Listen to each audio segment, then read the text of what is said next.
guys, welcome to my YouTube channel. And today's video, tuturuan ko po kayo kung paano magplansa ng tube. Pala ang una natin gagawin, ito kasi hindi siya malambot. So, gaganyanin lang yun natin. Okay, tapos i-click. Yan lang po ang gagawin natin. Pagkatapos po, ay babalik ta rin. So, yan. Baliktad na. Yan. Then, i-ano natin dito. Yan. I-make sure lang po natin yung plansa natin mainit na din. Tapos, mag-iingat po tayo sa plansa para hindi po masunog yung kamay natin. So, ganyan lang po ang ating gagawin.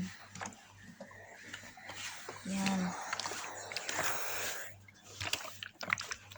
Hanggang paibaba. Kasi mataas po ito eh.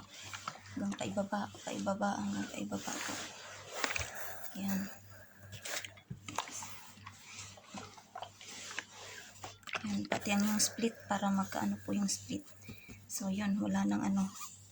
Wala ding ano sa gilid. Yung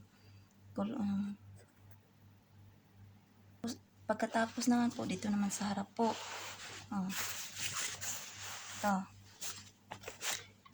Gaganyanin mo lang din. Make sure nyo lang po sa kabila din po. Okay, hanggang dito sa may color niya sa ibaba. Ito, ganito. Ito po sa mga ano po, ganyanin nyo lang din po sa plansa nyo. Yan.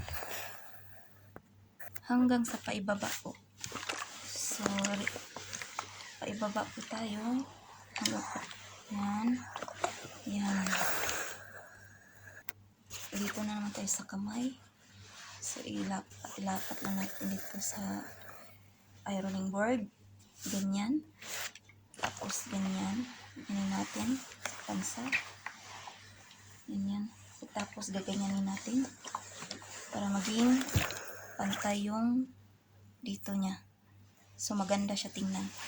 Tapos, kabila naman. Ganyan din. Dito sa baba. Baba. Sa gitna. Tapos